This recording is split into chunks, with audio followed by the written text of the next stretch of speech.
My son sent me a text message on Christmas Eve that read, "Dad, stay away, they are here. I am sorry, do not come. I did not listen. I drove through a blizzard to get to him, and what I found that night will haunt me until I die. I found my son chained to a water pipe in his own basement, his leg shattered and wrapped in a dirty cast, while his in-laws feasted like kings upstairs in the living room I had paid for. My name is Harlan Cross. I am 70 years old, and they thought I was just a helpless old man they could push around. They were wrong. What I did next to save my boy and destroy their lives became a legend in our town. Before I tell you how I unleashed hell on them, please like this video and subscribe to the channel if you believe family is worth fighting for. Let me know in the comments where you are watching from. I was 40 miles out of town, driving my 2005 Ford F-150 through a sheet of white snow when the phone buzzed on the dashboard. The wipers were fighting a losing battle against the ice, but I looked down anyway. The message from Brent was short. "Dad, do not come. They are here. I am sorry. Please stay home." I stared at the glowing screen. This was not my son. Brent was the kind of man who would drive 2 hours just to fix a leaking faucet for a neighbor. He was an architect with a heart of gold, and he loved Christmas more than anyone I knew. For him to tell me to stay away on the one night of the year we always spent together meant something was wrong. Dead wrong. I did not turn the truck around. I shifted into four-wheel drive and slammed my boot onto the gas pedal. The old engine roared a sound that usually comforted me, but tonight, it sounded like a warning. You have to understand something about how they see me. To my daughter-in-law, Brittany, and her parents Buck and Trish Gallagher, I am just an embarrassing footnote. I am the old man who lives in a log cabin in the woods, who wears a Carhartt jacket that is 20 years old, and who smells like sawdust and pine needles. Brittany calls me the hillbilly behind my back. She thinks I am a broke retired contractor who scrapes by on Social Security. She does not know the truth. None of them do. They do not know that I founded Cross Industries 30 years ago. They do not know that I built half the skyline in the state capitol. They do not know that when I sold the company 5 years ago, I walked away with $80 million deposited into a blind trust.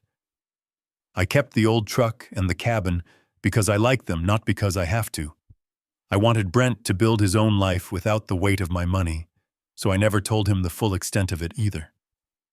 I bought him his house through a shell company so he would have a roof over his head, but he thinks he is paying a mortgage to a bank. I pressed harder on the gas. The last time I saw Brent was 3 weeks ago. He looked thin. His eyes were darting around the room like a trapped animal. He told me he fell down the stairs and hurt his ankle. I believed him then. I should not have. I pulled into the driveway of the colonial villa I had secretly purchased. It was lit up like a beacon. There were 6 luxury cars parked in the circular drive, including a brand new Mercedes with a red bow on top. I parked my rusted truck right behind it, blocking it in. I could hear the bass of the music thumping through the brick walls. They were having a party. A big one. My son tells me to stay away because of some emergency, and they are throwing a gala. I marched up the front steps and pounded on the heavy oak door. I did not wait. I pounded again.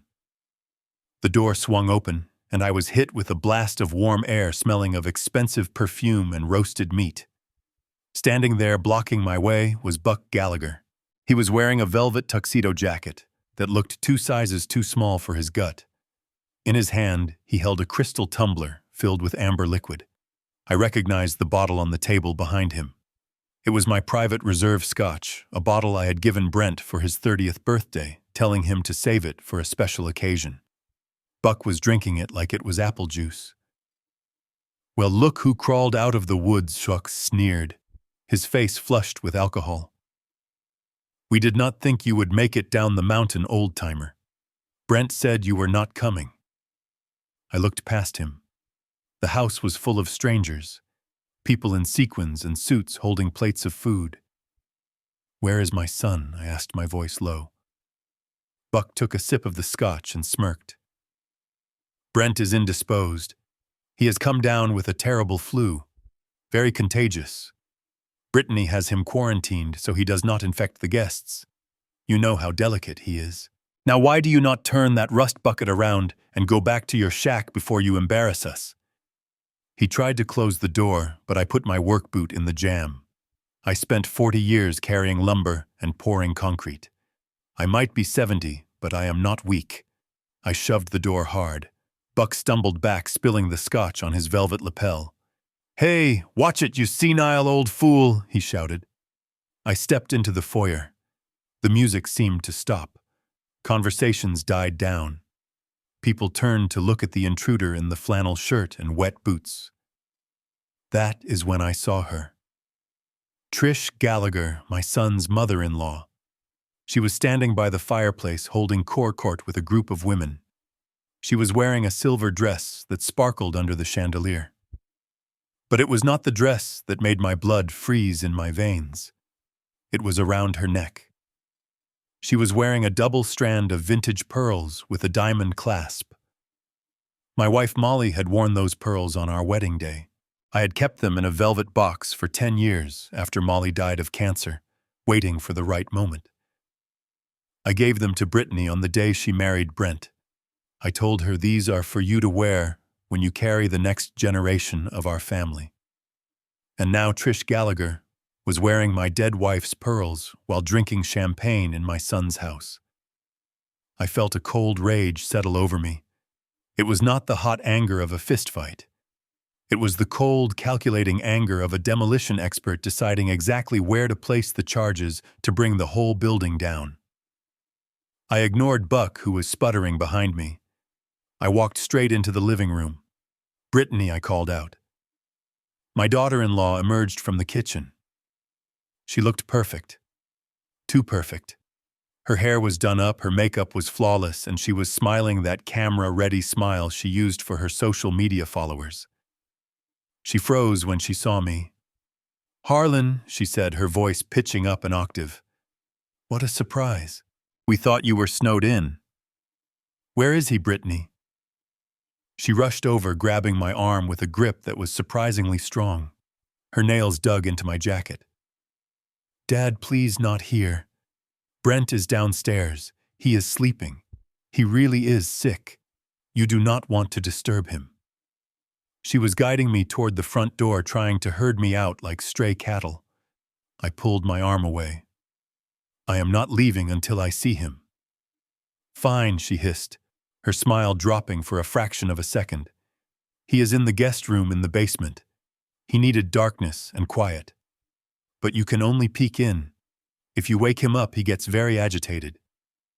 She pointed toward the hallway door that led to the finished basement. I walked toward the door. Buck and Trish were watching me like hawks. I could feel their eyes drilling into my back. I opened the door to the basement stairs. It was dark down there.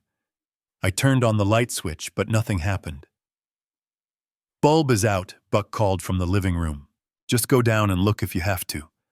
But make it quick." I stepped onto the landing and closed the door behind me, muffling the sound of the party. The air changed immediately. Upstairs, it smelled like roast beef and pine.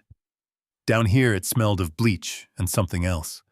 Something metallic, like old copper pennies or blood. I pulled out my phone and turned on the flashlight. I walked down the carpeted steps. This was supposed to be the entertainment room. Brent had a big television down here, a pool table, a bar. The room was stripped. The furniture was pushed to the walls. The pool table was covered in boxes. "Brent," I whispered. There was no answer, just the hum of the furnace. I swept the light across the room. In the far corner near the utility closet, there was a shape. I moved closer. My heart was hammering against my ribs. It was a wheelchair. An old, rusted manual wheelchair, not the high-tech one Brent would have needed if he just sprained an ankle. Sitting in the chair was a man. His head was slumped forward on his chest. He was wearing a stained t-shirt and boxer shorts. He was shivering violently. I ran to him. I dropped to my knees. "Brent." He lifted his head slowly. His eyes were swollen shut on one side. His lip was split. He looked like he had gone 12 rounds with a heavyweight boxer. "Dad," he croaked. His voice was dry, brittle. I shined the light down. His right leg was encased in a plaster cast, but it was not a medical cast. It was sloppy, lumpy. It looked like someone had done it themselves with supplies from a hardware store. The toes sticking out were purple and swollen. But that was not the thing that made me vomit in my mouth. Around his left ankle, his good leg there, was a heavy iron chain, the kind you use to tow a vehicle. It was wrapped tight, padlocked, and the other end was looped around the main cast iron water pipe running along the wall. My son. The architect. The man who designed libraries and schools. He was chained to a pipe in his own basement like an animal. There was a piece of silver duct tape hanging off one side of his cheek. He had managed to rub it off, but the red irritation on his skin showed it had been covering his mouth for a long time. "Oh my God, son," I whispered, reaching for the chain. "Who did this?" Brent flinched when I touched him. He looked up at the ceiling where the thumping of footsteps from the party echoed down. "You have to go," he whispered. Tears leaked from his good eye, cutting tracks through the grime on his face. "They are insane, Dad. They made me sign papers. They took my phone." I grabbed the padlock. It was a heavy-duty master lock. I could not break it with my hands. "I am getting you out of here," I said, standing up. "I am going to kill them. I am going to go upstairs, and I am going to kill them all." "No," Brent hissed, grabbing my hand with icy fingers. "Stop. Listen to me. You can't just fight them. They have leverage." "What leverage could they possibly have?" I demanded. "They have videos, Dad. They staged an intervention 3 days ago. They forced pills down my throat and filmed me looking high and aggressive. They have emails they forged on my computer sent to my boss resigning from the firm. They told everyone I had a mental breakdown and relapsed on painkillers. If you call the police now, they will show the videos. They will say I am dangerous and you are an enabler. They will have me committed to a state facility, and they have power of attorney. I signed it, Dad. They broke my leg and said they would break the other one if I didn't sign." I looked at his leg. "You fell down the stairs, you said." Buck, Brent whispered. "Buck did this, with a 9-iron. He swung it like a baseball bat." The rage inside me turned into something white-hot and blinding.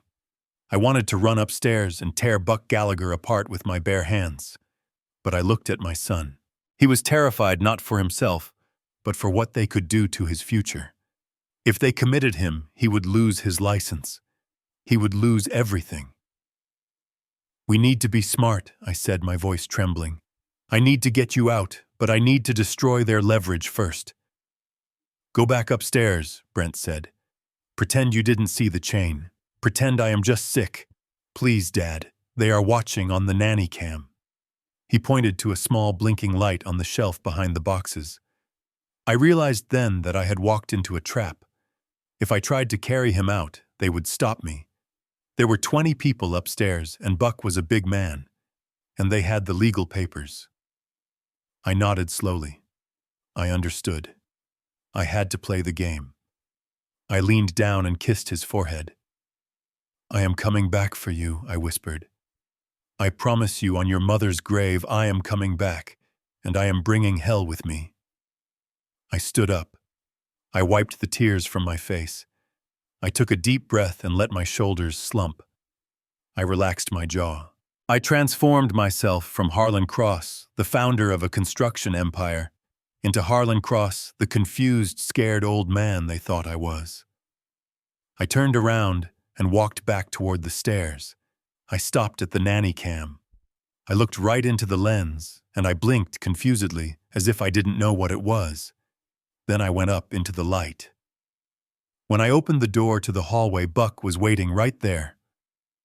"Well," he demanded, "did you see him?" I let my hands shake. I hunched over.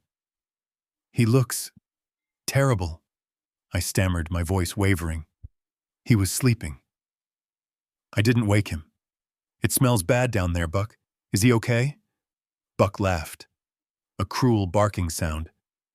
"He is detoxing, Harlan. It gets messy. We are doing the best we can. It is a burden, you know, taking care of an addict." An addict. My son never even took Tylenol. "I need a drink of water," I said, clutching my chest. My heart. The drive was too much. "Come on then," Buck said, grabbing my shoulder and steering me into the kitchen. "Get some water and then get out." The kitchen was crowded. Brittany was there, showing off a diamond ring to her friends. "Oh, Harlan, you are still here," she said, her tone dripping with annoyance. "I need water," I said. I grabbed a glass from the counter. My hand was shaking so much, water sloshed onto the floor. "Look at him," Trish laughed from the doorway. "He is making a mess." "Honestly, Brittany, how do you deal with these people?" Brittany rolled her eyes. "Patience, Mom. Lots of patience." I drank the water. I needed to buy time. I needed to find the documents. Brent said he signed a power of attorney. If I could find where they kept it, I could figure out their timeline.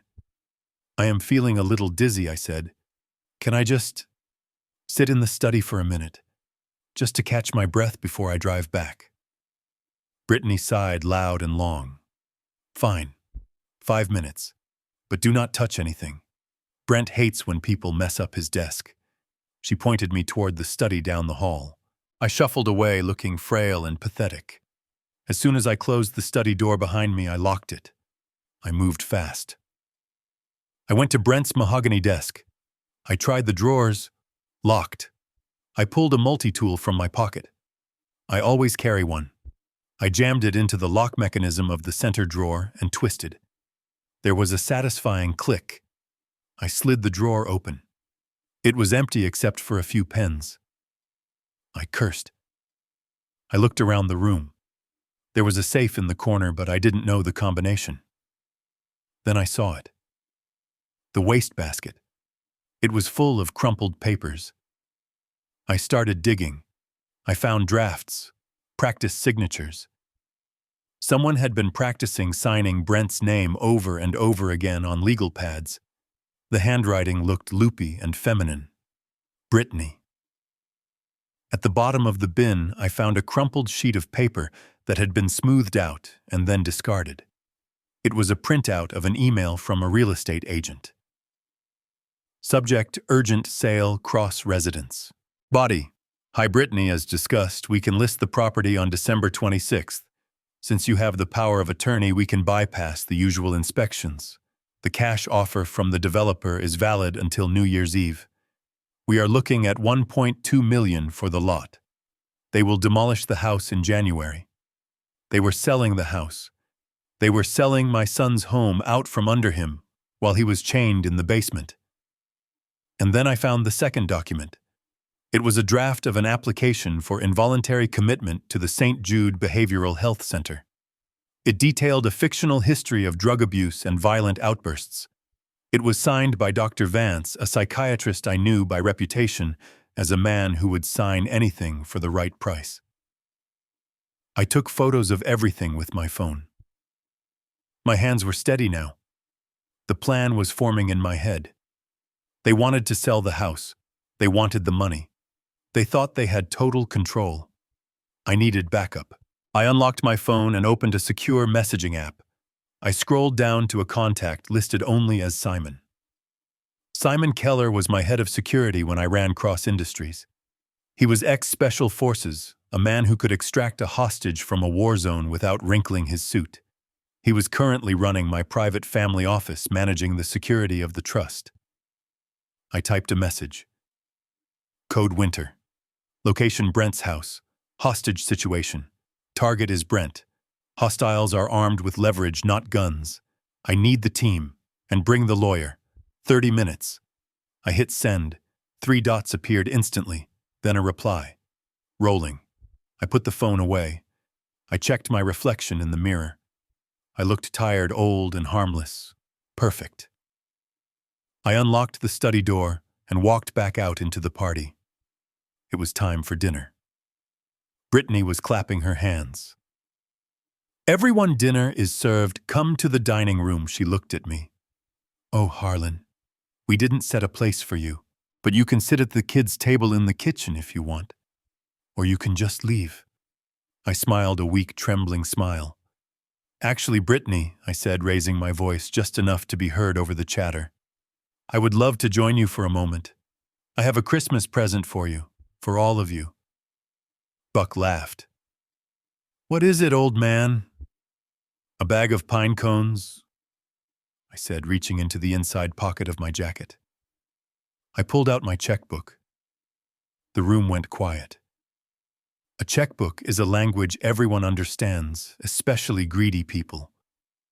I walked to the head of the dining table. I laid the checkbook down. "I know I have been a burden," I said, keeping my head down. "I know Brent is struggling. I want to help. I sold the cabin. And the land." Brittany's eyes widened. "You sold the land?" "Yes, I lied. I got a good price." I picked up a pen. I wrote a check. I made sure my hand movements were large and visible. I wrote the number 1 followed by 6 zeros. $1 million.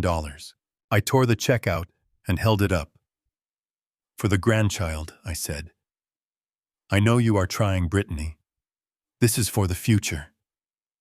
Brittany practically lunged across the table. Her eyes were glued to the piece of paper. $1 million was enough to solve their immediate problems. It was enough to pay off whatever debts Buck had racked up. She snatched the check from my hand. She looked at it. She smiled a greedy, predatory smile. "Wow, Harlan," she said, her voice breathless. "This is generous." "There is just one thing," I said. "What I made it out to Brent Cross." Brittany's face fell. "He needs to endorse it," I said innocently. "For the deposit. You know how the banks are." Brittany looked at the check, then at her mother, then at Buck. "No problem," she said quickly. "I have power of attorney. I can endorse it for him." "Are you sure?" I asked. "I thought he had to sign." "No," Buck shouted. "She has the power. She can sign." "Do it, Brittany. Sign the damn thing." Brittany grabbed a pen from the sideboard. She flipped the check over. Right there in front of 20 witnesses, in front of her parents. In front of me, she forged my son's signature on the back of $1 million check. She handed it to Buck, who held it up like a trophy. "There," he said. "Done. Now why don't you get out of here, Harlan? We have celebrating to do." I looked at my watch. 29 minutes had passed. I stopped hunching. I straightened my back. I rolled my shoulders back and let the years fall off me.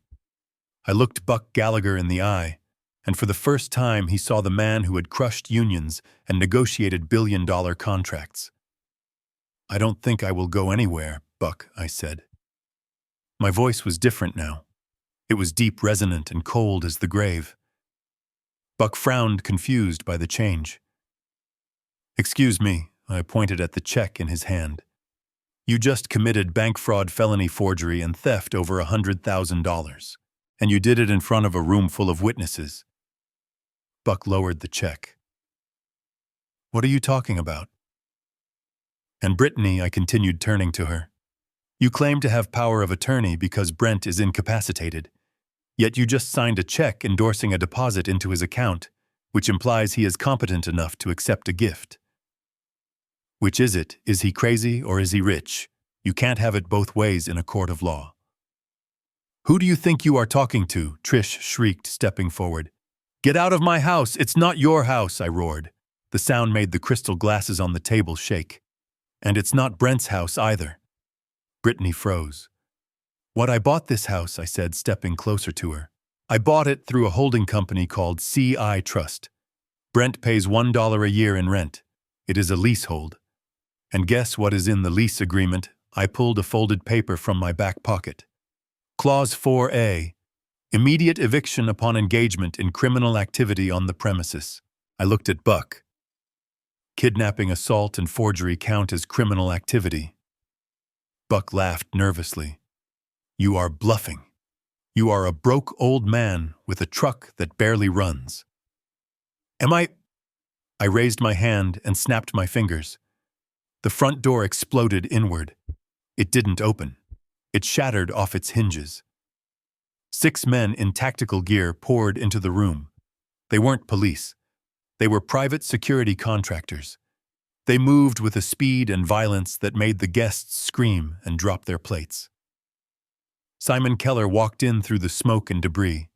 He was wearing a cashmere coat and holding a briefcase. He looked at Buck and nodded to his men. Secure them. 2 guards slammed Buck face first onto the dining table right into the mashed potatoes. 2 more grabbed Trish, who started screaming about her dress. Brittany tried to run toward the kitchen, but Simon stepped in her path. Sit down, Mrs. Cross, Simon said calmly, pushing her into a chair. The guests were panicking, huddling in the corners. Nobody leaves, I shouted. You are all witnesses. Sit down and shut up, I pointed to the basement door. Simon, get him. Simon motioned to 2 of his men. They disappeared down the hall. Buck was struggling on the table. You can't do this. This is assault. I know people. You know loan sharks, Buck, I said, leaning down so my face was inches from his. I know them too. In fact, I bought your debt this morning. Buck stopped struggling. You owe $500,000 to the Venetti brothers. I wired the money at 9 a.m. You owe me now, Buck, and I am calling in the loan. I stood up and looked at his Mercedes parked outside. I am taking the car. I am taking the house. I am taking everything. Just then, the basement door opened. The guards carried Brent up the stairs in the wheelchair. They had cut the chain with bolt cutters. He was blinking in the bright light of the chandelier. He looked at the chaos, the security team, the crying in-laws, and then he looked at me. Dad, he whispered. I walked over to him. I put my hand on his shoulder. It's over, son. I told you I would come back. Brent looked at Brittany. She was crying, mascara running down her face. Baby, please, she sobbed. He is crazy. Tell them to stop. Brent looked at his broken leg. He looked at the check lying on the table with his forged signature. He looked at me. Did you save the videos, he asked. Simon stepped forward, opening his briefcase. We scrubbed the cloud, sir. The videos are gone. And we recovered the original hard drive from the study. Brent closed his eyes and let out a long, shuddering breath. Then he looked at his wife. I want a divorce, he said, and I want to press charges. The police sirens started wailing in the distance. The real police. My friend the sheriff was on his way to clean up the mess we had secured. I looked at Buck, Trish, and Brittany. They were broken. Their greed had been their trap, and I had just sprung it. Merry Christmas, I said. I wheeled my son out of the house into the cold, clean air of the winter night, leaving the ruins of their false kingdom behind us. My hands were shaking not from the cold that had seeped into my bones during the drive, but from a rage so pure and white-hot it felt like I had swallowed a live coal. I looked at the heavy iron chain biting into my son's ankle, the raw red skin around the metal, and the heavy master lock securing it to the cast iron pipe. For a split second, the world narrowed down to a single violent point. I was going to go upstairs. I was going to find the fire poker I had seen by the hearth, and I was going to end Buck Gallagher's life in front of his wife and daughter. It wasn't a thought. It was a physical impulse, a muscle memory, from a life I thought I had left behind, the part of me that had fought in union brawls and stared down corrupt city inspectors in the 80s. I reached for the chain, my fingers scrabbling uselessly against the cold steel, my breath coming in jagged gasps. I am getting you out of here, I growled, the sound barely recognizable as my own voice. I am going to tear this house down brick by brick if I have to.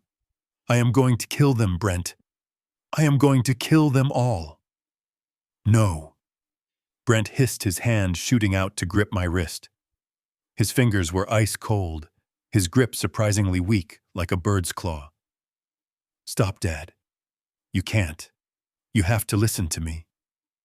I looked at him, really looked at him, and my heart broke all over again. The fear in his eyes wasn't for himself. It was for me, and for something else I couldn't quite see yet. He was terrified, but there was a desperate, frantic intelligence behind the panic.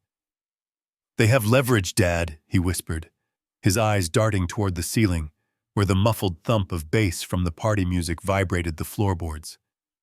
You don't understand what they have done.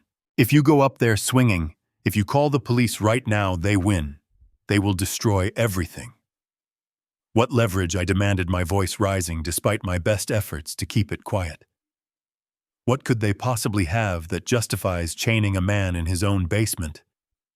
They have videos, Brent said, tears finally spilling over his bruised cheeks. They staged an intervention 3 days ago. Brittany. She slipped something into my tea. I don't know what it was, oxycodone maybe, or something stronger. I was out of it, Dad. I was slurring, stumbling, I couldn't walk. They filmed it. They filmed me falling into the wall. They filmed me shouting at them to get away from me, but on the video it just looks like I'm violent and high. I stared at him, the horror of it sinking in. It was a setup. A cold, calculated frame job. They have emails too, Brent continued, the words tumbling out in a rush. They hacked my laptop. They forged emails to my partners at the architecture firm, rambling, incoherent emails resigning my position, talking about demons and addiction. They sent them to the board, Dad. They told everyone I had a mental breakdown and relapsed on painkillers. If you call the cops, they show the videos. They show the emails. They tell the police I'm a danger to myself and others. They will have me committed to the St. Jude Behavioral Health Center. St. Jude. I knew the place. It was a warehouse for the unwanted, a place where people went in and never came out the same. They have the paperwork ready, Brent choked out. An involuntary commitment order. They just need a doctor to sign off on the final transport, and they have Dr. Vance in their pocket. If I go in there, Dad, I lose my license. I lose my reputation. I lose my life. I'll never design another building. I'll be the junkie architect who went crazy. The trap was perfect. It was diabolical. They hadn't just captured his body. They had taken his future hostage. If I acted like the angry father, I played right into their narrative. The violent, enabling father of the drug addict son. I felt the rage inside me shift. It didn't disappear, but it changed state. It went from a wildfire to a glacier, heavy, unstoppable, crushing. This was not a fistfight. This was a demolition project. And you don't demolish a building by swinging a hammer blindly. You find the load-bearing walls. You plant the charges. You wait.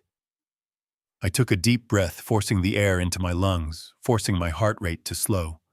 I looked at the nanny cam blinking on the shelf, its little red eye watching us. Okay, I whispered. Okay, son. I hear you. I reached into my pocket and pulled out my phone. I kept my body turned away from the camera, shielding the screen. I need evidence, I said softly. If we are going to beat them, I need to prove this isn't a medical quarantine. I need to prove this is kidnapping. I moved quickly. I pulled the remnants of the duct tape from his cheek, careful not to tear the skin further. I angled my phone and took a close-up photo of the raw, blistered skin, where the adhesive had burned him. I took a picture of his split lip, the purple and yellow bruising blooming across his eye socket. Then I moved to the leg. The cast was a monstrosity. It wasn't medical-grade plaster. It was construction plaster, the kind used for walls rough and thick. I took a picture of the toes, swollen and dark. Buck did this, I asked, my voice flat, deadly. A 9-iron, Brent whispered, closing his eyes. He laughed when he did it. He said if I couldn't walk, I couldn't run away. I documented the chain. I took a clear, high-resolution photo of the padlock, the way the links dug into his flesh, the rust on the pipe. This was the smoking gun. No doctor in the world would prescribe a towing chain for a broken leg. I put the phone back in my pocket. I had the ammunition. Now I needed to position the weapon. "I have to leave you here," I said, the words tasting like ash in my mouth. "Just for a little while. I cannot take you out yet. Not until I neutralize their threat." Brent nodded, a fresh wave of tears hitting his eyes. "I know. Please, Dad. Just be careful. They are watching." I stood up. I looked down at my son, the boy I had taught to ride a bike, the man who had built libraries. He looked so small in that wheelchair. "I am coming back," I said. "And when I do, God help them." I turned away before I could change my mind. I walked toward the stairs, and with every step I began to change. I let my shoulders slump forward. I relaxed the muscles in my face, letting my jaw hang slightly slack. I made my hands tremble. I dragged my left foot just a fraction, adding a shuffle to my gait.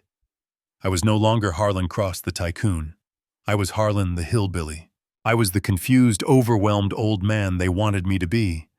I was the victim. I stopped at the bottom of the stairs, right in front of the camera lens. I stared into it, widening my eyes, feigning a look of bewildered sorrow. I let out a shaky sigh, audible enough for the microphone to pick up. I needed them to see a broken man, not a dangerous one.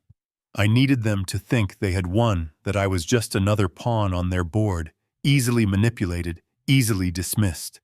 I reached for the doorknob. My hand hovered there for a second. I closed my eyes and visualized a vault door slamming shut on my anger, locking it away tight until it was time to unleash it. Then I opened the door and stepped out of the darkness and into the light of their party.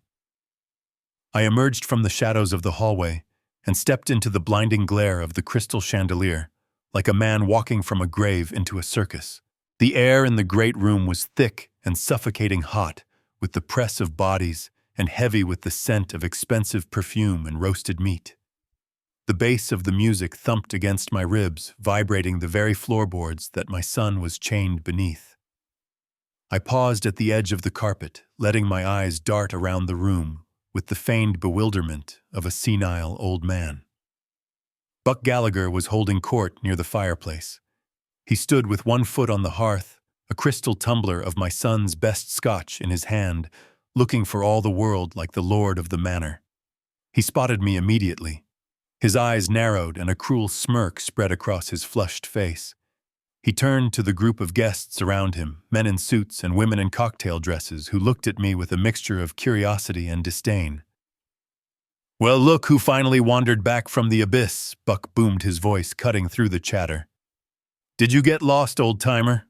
I let my shoulders slump forward, collapsing my posture until I felt small and frail. I clasped my hands together to hide their steadiness, forcing them to tremble. I looked at the floor, then up at Buck with wide, watery eyes. "I am sorry," I stammered, my voice cracking perfectly. "I got turned around. There are so many doors. I tried to find the kitchen. I am so thirsty." Buck laughed, a harsh, barking sound that made the guests chuckle nervously along with him. He walked over to me, his velvet loafers crunching on the hardwood. He draped a heavy arm around my shoulders, not in friendship, but with the heavy, possessive grip of a butcher handling a side of beef. "He is thirsty," he announced to the room, treating me like a prop in his comedy routine. "He gets confused, folks. The mind is not what it used to be. It is sad, really. Brent has to deal with this constantly. The burden of a father who does not even know what day it is." I stared at the buttons on his tuxedo shirt, forcing myself to breathe shallowly, forcing the rage deep down into my gut. "I just need a glass of water," I whispered. "Please." Buck steered me toward the center of the room, parading me in front of his friends. "You see this," he said, gesturing at me with his drink. "This is why we had to step in. Brent comes from weak stock. Good kid, but he has no spine and he has too much baggage. He gestured around the room at the high ceilings and the custom crown molding. This house is too much for him. He is drowning in debt, folks. Up to his eyeballs. He took a long sip of scotch and leaned in as if sharing a secret with the room. But do not worry about us. We are family. We are stepping up. Brent is signing the deed over to us tomorrow. It is a foreclosure save, really. We are doing him a favor. This place will be the new Gallagher estate by New Year's Day. The guests murmured in appreciation, nodding at Buck's supposed generosity. I kept my head down, but my mind was sharpening, honing in on every word. He thought he was winning. He thought he was the shark in the tank. He had no idea he was swimming with a leviathan. Buck Gallagher did not know that 3 hours ago, before I got in my truck, I had made a phone call to a man in Chicago. A man who specializes in distressed assets. I knew Buck's construction firm was leveraged to the hilt. I knew he had taken out high-interest loans to fund this lavish lifestyle, to buy those velvet suits and lease those cars. I knew because I still had friends in the industry, and word travels fast. I bought his debt. Every dime he owed to the banks, every outstanding lien, every promissory note. I bought it all for 40 cents on the dollar. Technically speaking, I owned the shirt on his back. I owned the car he drove here in. I owned the very shoes he was using to stand tall in my son's house. He was bragging about stealing a house from a man he had chained in the basement, while standing next to the man who held the mortgage on his soul. I coughed a dry, rattling sound that made a woman in a sequined dress step back in disgust. "Water," I rasped. Brittany appeared from the crowd. She moved like a viper, smooth and silent. She was holding a silver platter piled high with half-eaten appetizers. Shrimp tails, discarded olives, crusts of bread. The detritus of their feast. She stopped in front of me, blocking my path. She looked at her father, and then at me. Her eyes were cold, dead things. There was no love in them, not for her husband, and certainly not for me. There was only calculation. "You are thirsty, Harlan," she said, her voice sweet and poisonous. "Yes, Brittany. Just water." She tilted her head. "You know we are very busy. We are entertaining important people. We do not really have time to fetch drinks for uninvited guests." She looked down at the plate of garbage in her hand. "But you look hungry too," she said. "Did you eat today? Or do you just scavenge whatever you can find?" She picked up a piece of bruschetta from the pile. It was soggy, the tomato sliding off the bread. Someone had taken a bite out of it and put it back. "Eat this," she said, holding it out to me. I looked at the food. I looked at her. She was testing me. She wanted to see how far she could push. She wanted to prove to everyone in the room that I was beneath them, that I was an animal to be fed scraps. If I refused, I would break character. A proud man would slap it away. A confused, helpless old man would be grateful. I have to do this, I thought. For Brent. I have to make them believe I am nothing. I reached out with a trembling hand. "Thank you, Brittany," I whispered. "You are a good girl." I took the soggy bread. I put it in my mouth. It tasted of stale garlic and humiliation. I chewed slowly, forcing myself to swallow. Brittany smiled, a genuine smile of triumph. She looked at her guests. "See," she said. "He is happy. We take good care of him even when he crashes our parties." She turned back to me, her voice dropping to a whisper only I could hear. "Now go sit in the corner, Harlan. Be a good dog and stay out of the way, or I will have Daddy throw you out in the snow." She pointed to a small wooden chair in the far corner of the room, away from the food and the warmth of the fire. I nodded mutely. I shuffled toward the chair, my head bowed. Behind me, the party resumed. The music swelled. I heard Buck laugh again, a loud booming sound that echoed off the walls. "He ate the garbage," Buck roared. "Did you see that?" He ate it right out of her hand. I sat in the hard wooden chair. I folded my hands in my lap. I watched them. I watched Trish Gallagher admiring herself in the mirror, touching the pearls that had belonged to my Molly. I watched Buck pour himself another glass of my scotch, spilling it on the rug. I watched Brittany posing for selfies with her friends, flashing the diamond ring my son had worked 2 years to buy her. They were vultures picking at a carcass they thought was dead. They were gorging themselves on the life of a man they had broken. But they had made one fatal miscalculation. They forgot to check the pulse. I sat there, and I let the hate crystallize. I let it harden into a diamond of pure focus. I checked my watch. 15 minutes. 15 minutes until Simon and the team arrived. 15 minutes until the facade crumbled. I needed one last thing. I needed the final nail in their coffin. Brent had told me about the power of attorney, but I needed to know exactly where it was. I needed to know the timeline. I scanned the room. Buck was careless. He was drunk on power and alcohol. He had left his jacket on a chair near the dining table. I could see the edge of a thick envelope sticking out of the inner pocket. I knew what was in that envelope. It was the deed. It was the transfer papers. He was keeping them close, ready to wave them in people's faces. I needed to get to that jacket, but I couldn't just walk up and take it. I needed a distraction. Or better yet, I needed a reason to be there. I stood up slowly.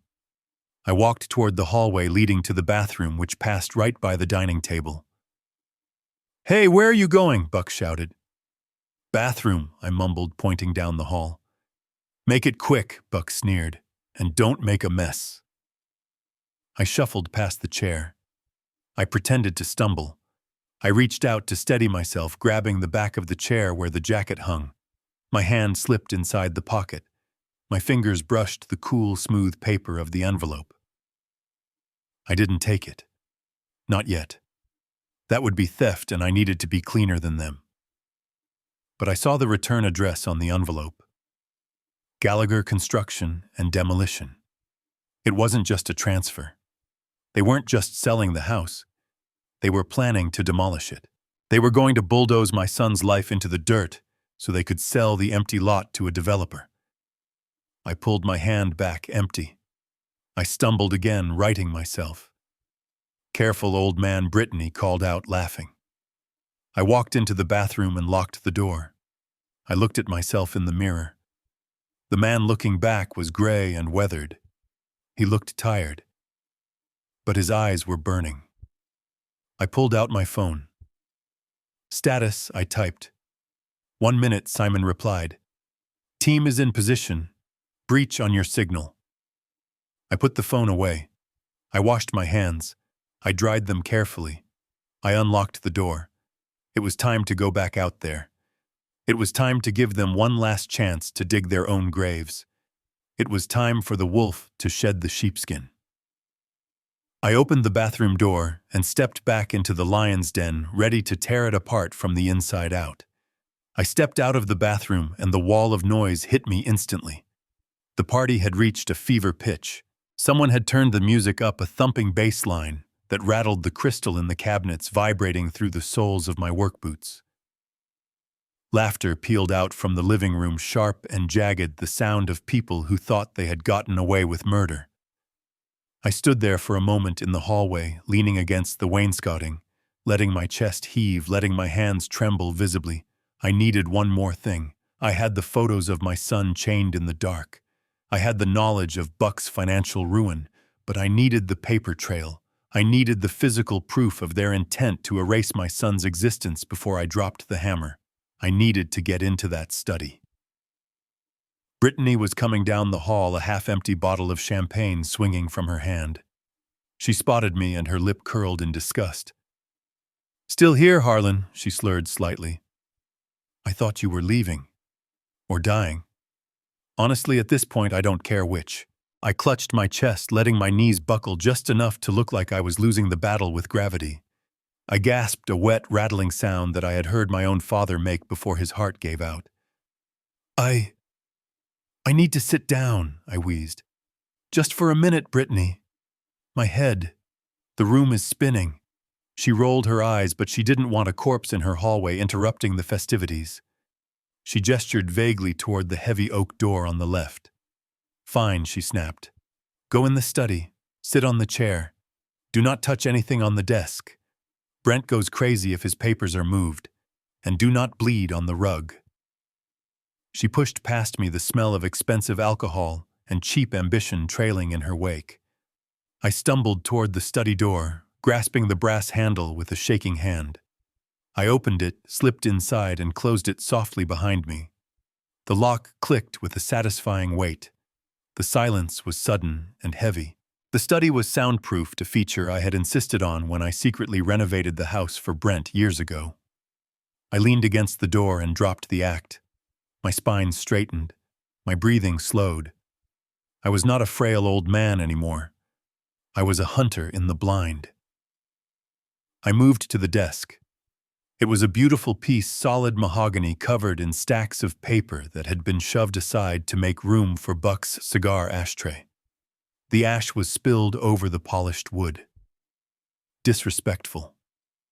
I sat in my son's chair. I tried the center drawer. Locked. I pulled the multi-tool from my pocket again. The lock was a simple mechanism designed to keep out curious children, not a determined father. 2 twists, and it popped open. I slid the drawer out. There they were, the keys to the kingdom they thought they had stolen. The first file was a thick blue folder labeled medical. I opened it. It wasn't medical records.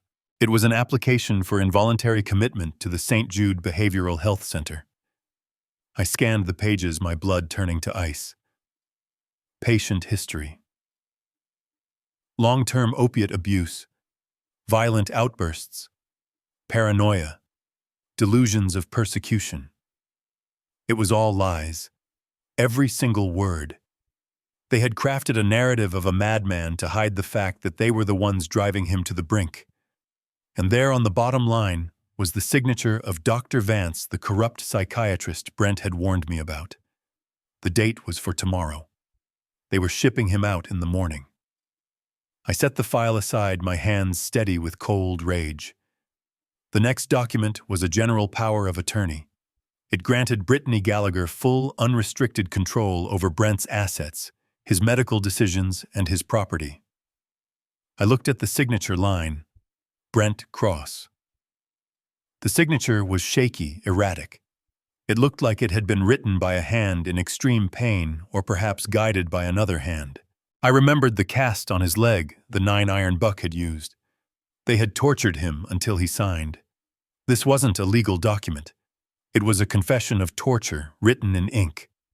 And underneath that, the final piece of the puzzle, a real estate contract, urgent sale agreement, cash offer, closing date December 26th. They were selling the house the day after Christmas. The price was listed at $1.2 million. It was half of what the property was worth. They were dumping it for quick cash, desperate to liquidate everything before anyone asked questions. They were going to sell his home, lock him in a padded room, and vanish with the money. I took out my phone. I photographed every page. The signatures, the dates, the lies. I had everything I needed to send them to prison for the rest of their miserable lives. But prison was too good for them. I wanted to break them first. I opened the secure messaging app again.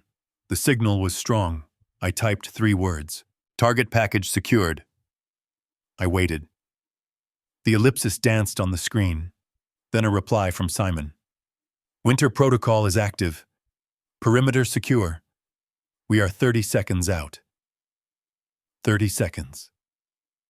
I looked at the clock on the wall. It was time. I stood up and put the files back in the drawer, but I left it slightly open. I wanted them to find it later. I wanted them to know that I had seen it all. I walked to the window and looked out at the snowy driveway. I couldn't see them yet, but I knew they were there. My team. Men I had worked with for decades. Men who knew the difference between right and wrong and didn't mind getting their hands dirty to enforce it. I unlocked the study door. I put the mask back on. The hunch, the tremor, the fear. I opened the door and stepped back into the hallway. The music was louder now, a crescendo of celebration. They were toasting to their success, to their cleverness, to the old man they thought they had fooled. I walked toward the dining room, my boots heavy on the floor. Enjoy it while it lasts, I thought. The bill is coming due, and I am the collector. I walked into the dining room, and for a moment the sheer gluttony of the scene almost made me break character. The table was a long slab of polished oak, groaned under the weight of silver platters. There was prime rib swimming in au jus, roasted pheasants, with their feathers still stuck in them, as decoration, and towers of shellfish on ice that was already starting to melt. It looked like a medieval banquet for people who had never known a day of hunger in their lives. Buck was already seated at the head of the table, a napkin tucked into his collar like a bib. He was red-faced and sweating grease, holding a fork like a weapon.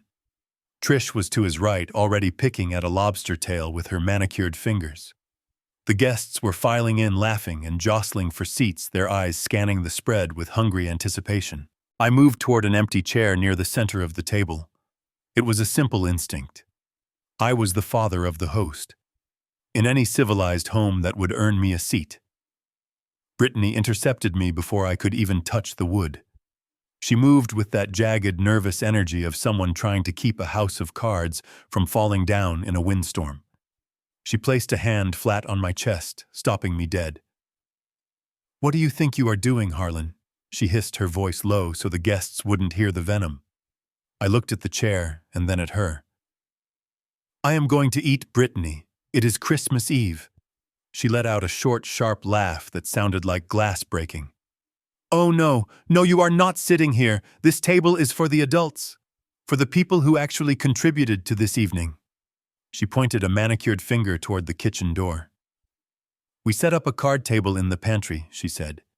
"You can sit there, or you can take a plate to the garage. I really do not care which, just get out of the sight line. You are depressing the guests." I looked at the kitchen. Through the swinging door, I could see a rickety folding table set up next to the dog bowls. There was a paper plate on it. They wanted to treat me like a dog. They wanted to break my spirit before they broke my bank account. I looked back at Buck. He was watching us chewing on a piece of shrimp with his mouth open. He winked at me. "Go on, old-timer," he called out. "The dog food is fresh." That was it. The final insult. The click of the safety coming off. I did not go to the kitchen. I did not shuffle. I did not apologize. I stepped around Brittany. I walked to the head of the table right next to Buck. I stood there looming over him until he stopped chewing. The chatter in the room died down. People sensed the shift in air pressure. They sensed that the old man in the flannel shirt was suddenly taking up a lot more space than he should. I picked up a crystal wine glass from the table. I picked up a silver spoon. Clink, clink, clink. The sound cut through the room like a chime. Silence fell. 20 faces turned toward me. Some annoyed, some amused, some just waiting for the senile old man to embarrass himself. I looked at them all. I looked at Trish with my wife's pearls around her neck. I looked at Buck with my son's liquor in his gut. I looked at Brittany with the deed to my house in her pocket. "Before we eat," I said, my voice booming. It was not the wavering voice of a sick old man. It was the voice that had shouted orders over the roar of jackhammers and diesel engines for 40 years. It was a voice of command. Buck frowned his fork halfway to his mouth. "Sit down, Harlan, you are making a scene." I ignored him. "I have a gift," I announced, "for the family." I reached into the inside pocket of my Carhartt jacket. I moved slowly, deliberately. I saw Brittany tense up, ready to call security or throw me out herself if I pulled out something embarrassing. I pulled out my checkbook. It was a simple leather-bound book worn at the edges. But to people like the Gallaghers, a checkbook is a holy object. I saw Buck's eyes flicker. He set his fork down. Greed is a powerful reflex. It overrides caution every time. I opened the book. I smoothed it flat on the white tablecloth right next to the roast beef. I pulled a heavy black fountain pen from my pocket. I know I have been, difficult, I said, letting a hint of the tremor back into my voice just enough to bait the hook. I know you think I am just a confused old hillbilly living in the woods. Brittany crossed her arms. Well, if the shoe fits Harlan. But I have been thinking, I continued, about legacy, about the future. Brent is struggling. I can see that, and I have been holding on to things I do not need. I looked up at Brittany. I sold the land I lied, the 40 acres up north, and the mineral rights. The room went dead silent. You could hear a pin drop. You what? Brittany breathed. I sold it, I repeated. Closed the deal yesterday. Cash buyer. It is all in the account. I saw the calculation happening behind her eyes. She knew the land. She knew what timber and mineral rights were worth. She was doing the math, and the numbers were making her dizzy. Why, Buck asked, his voice hoarse. For the baby, I said softly. Brittany froze. What baby? The one you are going to give me someday, I said. My grandchild. Brent's child. I want to make sure they are taken care of. I want to make sure this family has what it deserves. I uncapped the pen. I bent over the check. I started to write. I made sure my hand was steady enough to be legible but shaky enough to look old. Pay to the order of Brent Cross. I wrote the date, December 25th, and then I moved to the amount line. I wrote a 1, then a comma, 3 zeros, another comma, 3 more zeros, $1 million. I wrote it out in longhand below just to be sure there was no confusion. 1,000,000 over $100. I tore the check from the book with a sharp ripping sound. It was the loudest noise in the room. I held it up. The light from the chandelier hit the wet ink. $1 million, I said, holding it out toward Brittany. For the future. Brittany didn't move at first. She stared at the slip of paper as if it were a winning lottery ticket floating in the breeze. Then she lunged. She didn't walk, she scrambled. She snatched the check from my fingers so fast, she almost gave me a paper cut. She stared at it. Her eyes were wide, pupils dilated. Her breathing was shallow. Oh my God, she whispered. Mom, Dad. Look, she showed it to Buck. Buck let out a low whistle. He looked at me with a new expression. It wasn't respect. It was hunger. The hunger of a wolf looking at a fat sheep. Well now, Harlan, Buck said, leaning back and wiping his mouth. Maybe I misjudged you. Maybe you are not so useless after all. Trish was already beaming, reaching out to touch the check. We can renovate the guest wing, she said. We can finally join the country club properly. They were spending it already. They hadn't even deposited it, and they were spending it. Wait, I said, holding up a hand. Brittany looked at me, clutching the check to her chest. What? There is a condition, I said. Buck's face darkened. What condition? You gave it to us. No takebacks, old man. I pointed to the check in Brittany's hand. I made it out to Brent, I said. It is a personal check. The bank will not accept it for deposit without his endorsement. Brittany looked down at the check. I saw the gears turning. So she said. So I need his signature, I said. I need the homeowner. I need my son to come up here and sign it. Or I need to go down there and have him sign it. This was the trap. If they let me go down there again, I would refuse to leave. I would make a scene. If they brought him up, everyone would see the broken leg, the bruises, the condition he was in. They couldn't let Brent be seen. Not by this crowd. not in his state. But they wanted the money. God, how they wanted the money. Brittany looked at Buck. Buck looked at the check. The greed was warring with the fear. He is sleeping. Buck grunted. We can't wake him. He needs his rest. Then I guess I will take the check back, I said, reaching for it. I can't leave $1 million floating around uncashed. I will just wait until he is better. Maybe next week. Or next month. Brittany pulled the check away from my reach. No, you are not taking it back. Then have him sign it, I said simply. Brittany looked at the check. She looked at the guests who were watching this drama with fascination. She looked at me. And then she fell right into the pit I had dug for her. She smiled a sharp, arrogant smile. He doesn't need to sign it, Harlan, she said, her voice dripping with condescension. You really are out of the loop, aren't you? What do you mean, I asked, playing the fool one last time. Brent isn't capable right now, she said loudly, addressing the room. His illness, it affects his mind. He is confused. He isn't lucid. That is why, she paused for dramatic effect. That is why he granted me full power of attorney. She said it like a queen announcing her coronation. I control his finances, Harlan. I control his assets. I control his signature. I can sign for him. Are you sure, I asked, pushing her just a little further. I thought only he could sign a personal gift. Don't be stupid, Buck snapped. It is legal. She has the papers. Sign it, Brittany. Deposit it tomorrow. We will put it in the joint account. Brittany walked to the sideboard. She grabbed a pen. She smoothed the check out on the polished wood surface. Everyone was watching. 20 witnesses.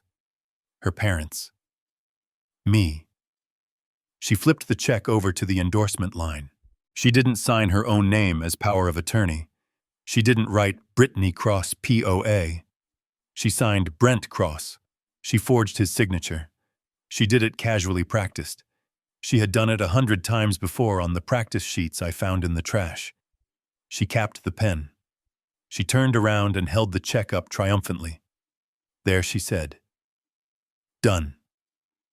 Brent accepts your gift, Harlan. Thank you.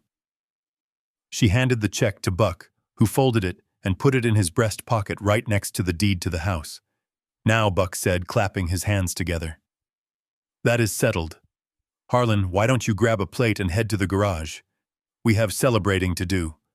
And frankly, you smell like a wet dog. I stood there. I looked at them. I looked at the guests. I took a deep breath. I let the air fill my lungs, expanding my chest. I felt the stoop in my back vanish. I felt the tremor in my hands cease. I looked at my watch. 0 hour. I looked Buck Gallagher dead in the eye. I don't think I will be going to the garage, Buck. Buck stopped smiling. He frowned, sensing the change in my tone. The sudden lack of quaver. The steel that had replaced the rust. Excuse me, he said. I stepped closer to the table. I picked up the wine glass I had used to call for attention. I looked at it, and then I threw it against the fireplace. It shattered with a violence that made half the room jump. That check is void, I said, my voice filling the room, echoing off the high ceilings. Buck stood up, knocking his chair back. What the hell is wrong with you? You are drunk. Get out before I throw you out. You are not throwing anyone out, I said. I pointed a finger at Brittany. You just committed a felony, Brittany. In fact, you committed 3. Forgery, fraud, and grand larceny. And you did it in front of a room full of witnesses. Brittany laughed, but it was a nervous, high-pitched sound. You gave it to me. You saw me sign it. I have power of attorney. Power of attorney allows you to act on someone's behalf, I roared. It does not allow you to forge their signature to embezzle funds into an account you control while you have them chained in a basement. The word chained hung in the air. The guests started to murmur. Chained, someone whispered. He is crazy. Buck shouted, his face turning purple. He is senile. Look at him, he is hallucinating. Am I asked. I reached into my pocket and pulled out my phone. I held it up. I have pictures, Buck. I have pictures of the chain. I have pictures of the broken leg. I have pictures of the document you forced him to sign. I swiped the screen and turned it toward the guests. This is what they are hiding in the basement, I shouted, showing the photo of Brent's bloody ankle. This is their sick son-in-law. A woman screamed. A man stood up looking horrified. Buck lunged for me. Give me that phone. I didn't move. I didn't flinch. I raised my hand and snapped my fingers. The front door didn't just open. It exploded. The heavy oak frame splintered inward with a crash that sounded like a thunderclap. Wood chips and snow flew into the foyer. Through the debris came 6 men. They were dressed in black tactical gear, but they weren't police. They were bigger. They were faster. They moved with the precision of a scalpel. Leading them was Simon Keller. He walked through the ruin of the door wearing a charcoal wool coat, his face calm and terrifying. He carried a leather briefcase in one hand. He looked at Buck, who was frozen halfway across the room. Simon nodded once. Secure the room. The team fanned out. 2 men grabbed Buck before he could take another step. They slammed him face down onto the dining table, his nose crunching into the fine china. 2 more secured the exits, blocking the guests, who were now screaming and scrambling away from the table. Brittany tried to run for the kitchen. Simon simply stepped in her path. He didn't touch her. He just looked at her womb. She stopped trembling. Sit down, Mrs. Cross, Simon said. His voice was polite, but it left no room for argument. She sat. I looked at the chaos. I looked at the fear in their eyes. I walked over to Buck, who was struggling against the guards, pinning him to the table. Who are these people? Buck screamed, spitting mashed potatoes. Call the police, I leaned down close to his ear. I am the police tonight, Buck. I am the judge, and I am the jury. I stood up and pointed to the basement door. Get my son, I ordered. 2 of Simon's men nodded and disappeared into the hallway. I turned back to the room. Nobody leaves, I shouted. You wanted a party? You wanted a show? Well, you have a front row seat. Sit down and shut up. The room went silent. I looked at Brittany. She was pale, shaking, clutching the tablecloth. You thought I was a helpless old man, I said, my voice low and dangerous. You thought you could break my family and steal my life. I leaned in close. You should have done a background check, Brittany. I heard the sound of bolt cutters snapping from the basement. A heavy metallic clank. Then the sound of the wheelchair rolling across the floor. It was time for the truth. You think you won, Brittany. You think because you forged a signature on a piece of paper that you own me. You think you own my son. I reached out and snatched the check from Buck's pocket before he could even blink. The movement was so fast, so precise that he flinched, as if I had thrown a punch. Hey, he shouted, lunging forward. That is mine! Give it back! I did not step back. I did not cower. I looked at the check, the ink still wet where Brittany had committed a felony in front of 20 witnesses. I looked at her arrogant, confused face. And then I smiled. It was not the smile of a grandfather. It was the smile of a wolf who has just closed its jaws around the throat of a deer. It is a trap, you idiot, I growled. The sound of my voice made Brittany jump. It wasn't the wheezing, high-pitched rasp of the confused old man she had been mocking all night. It was deep. It was resonant. It was the voice that had commanded construction sites and silenced boardrooms for 40 years. It was a voice of absolute terrifying authority. I ripped the check in half. The sound was sharp and loud in the silent room. Then I ripped it again, and again. I let the pieces flutter down onto the prime rib like snow. You just signed a confession, I said, my voice booming off the vaulted ceiling. You just proved that you have control over his finances while simultaneously claiming he is incompetent. You proved intent to defraud. And you did it while I was recording everything. I tapped the small lens of the camera hidden in the button of my flannel shirt. Brittany's face drained of all color. She looked at the confetti of paper on the table and then at me. "Who are you?" she whispered. "You are supposed to be senile." "I am Harlan Cross," I said, stepping closer to her until she had to crane her neck to look me in the eye. "I built this town. I built this house, and tonight I am going to tear your world apart." Buck roared in anger. "I don't care who you are. Get out of my house before I kill you myself." He grabbed a steak knife from the table. The silver glinted in the light. I didn't flinch. I didn't even look at the knife. I looked at the front door. "Now, Simon." The front door didn't just open. It disintegrated. The heavy oak panels shattered inward with a concussion that shook the wine in the glasses. Wood splinters and snow blasted into the foyer, followed instantly by 6 dark shapes moving with the fluid, lethal grace of predators. These were not police officers. They didn't shout warnings. They didn't read rights. They were my private security team men I had handpicked from the best special operations units in the country.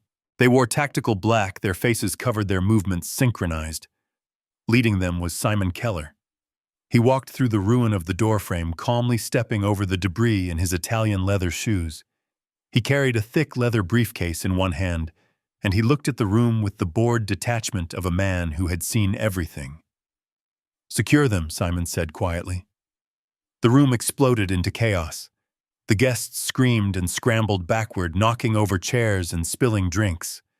But the team ignored them. They moved like guided missiles toward the targets I had identified. Buck tried to raise the knife.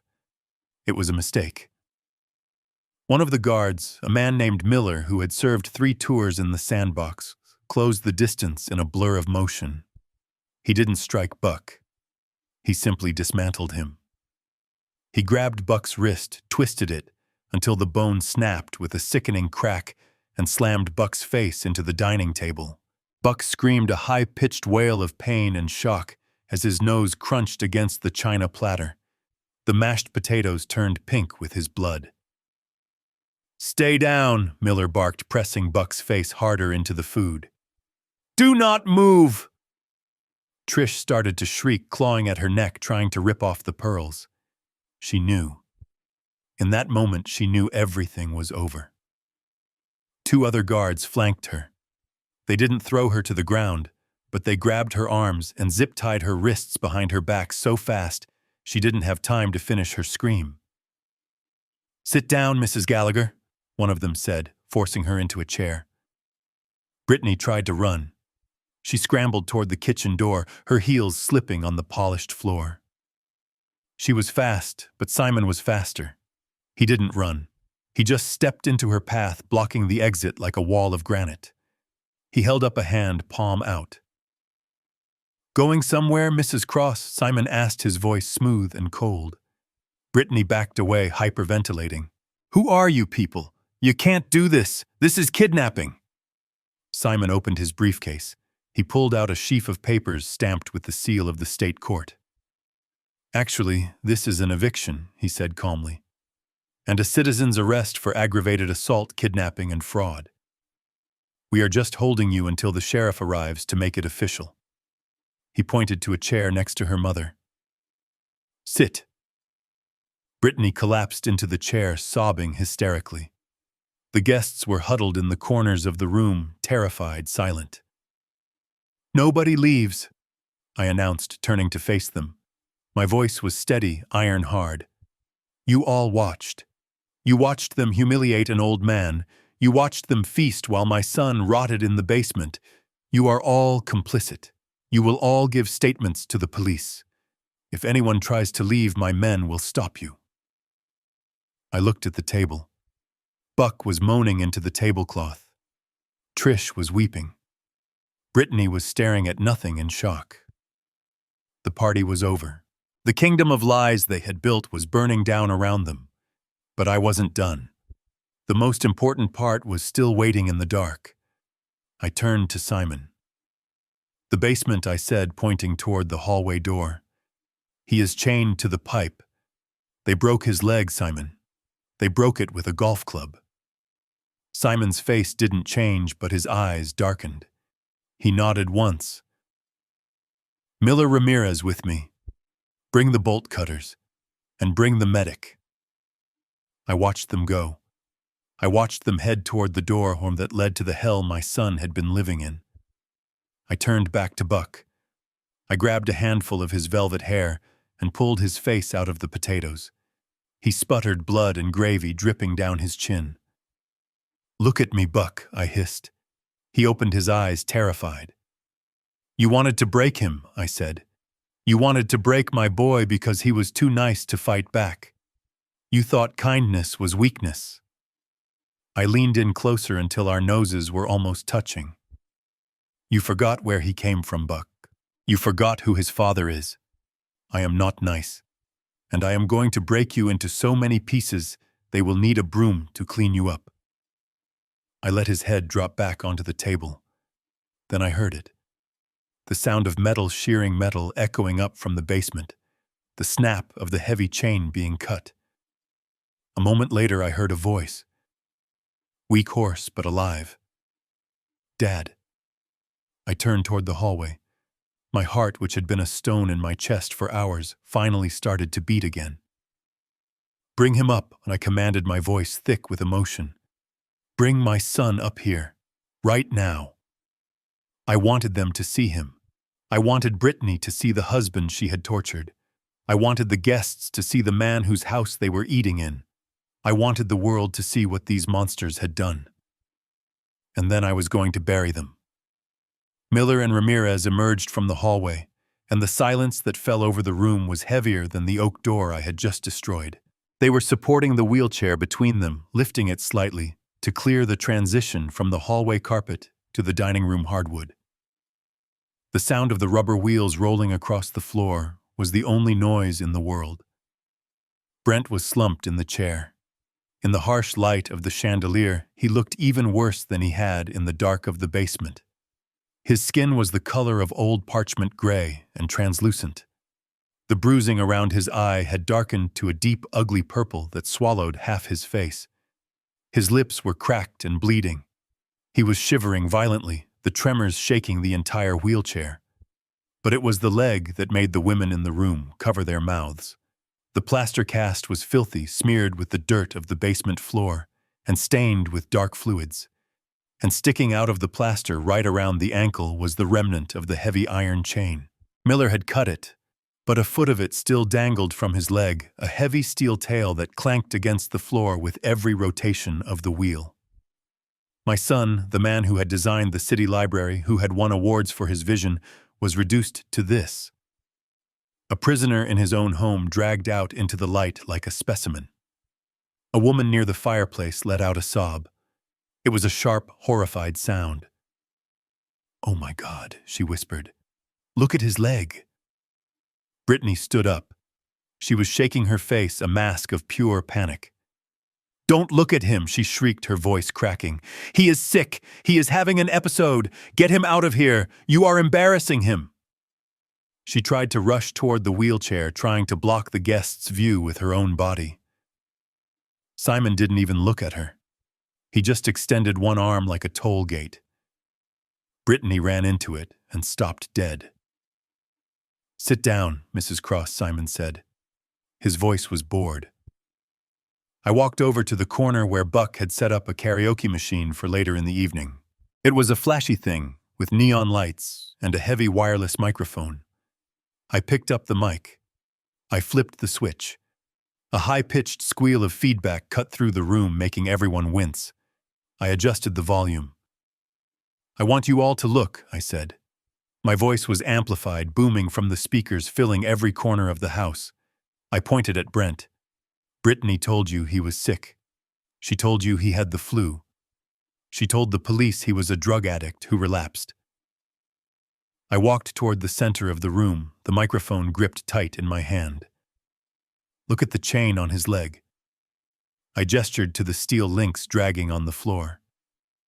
Does Dr. Vance prescribe heavy-duty towing chains for the flu? I asked. Is that the standard treatment for a relapse?